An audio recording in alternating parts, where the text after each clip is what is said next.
میں جیل میں جاتا ہوں، ان کا خیال ہے کہ یہ جیل میں جائے گا تو سب کچھ چھپا۔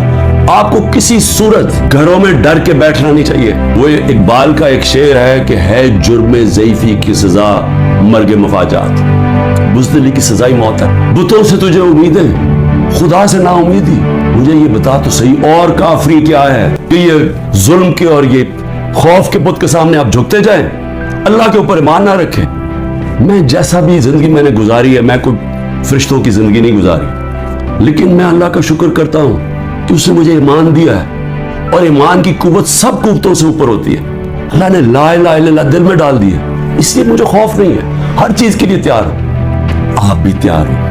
میں اپنی ساری قوم کو کہتا ہوں، نوجوانوں کو کہتا ہوں کہ آپ نے اپنے مستقبل کے لیے کھڑے ہونا ہے۔ اتنے لوگ باہر چلے جائیں گے ملک کے، چلے 9 لاکھ ابھی تک لوگ چلے گئے ہیں، لائنیں لگی ہوئی ہیں، لوگ جہاں کوشش کریں ملک سے باہر نکلنے کی۔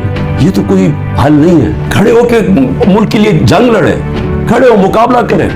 بھاگنا تو سب سے آسان کام ہے۔ میں پہلے زرداری نہیں باہر بھاگ جاتا تھا، نواز شریف جب اپوزٹ باہر بھاگ جاتے تھے، میں کیوں نہیں باہر بھاگ رہا؟ کیونکہ میں اس ملک سے، یہ ہے میرا ملک، میں کیوں ملک چھوڑ کے جاؤں؟ میں نے کوئی چوری نہیں کی، میں کیوں نہ کیسز لڑوں؟ میں کیوں باہر بھاگوں؟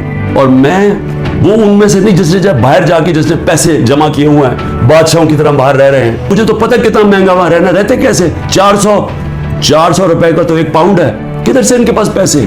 یہاں کا چوری کیا ہوا پیسہ باہر۔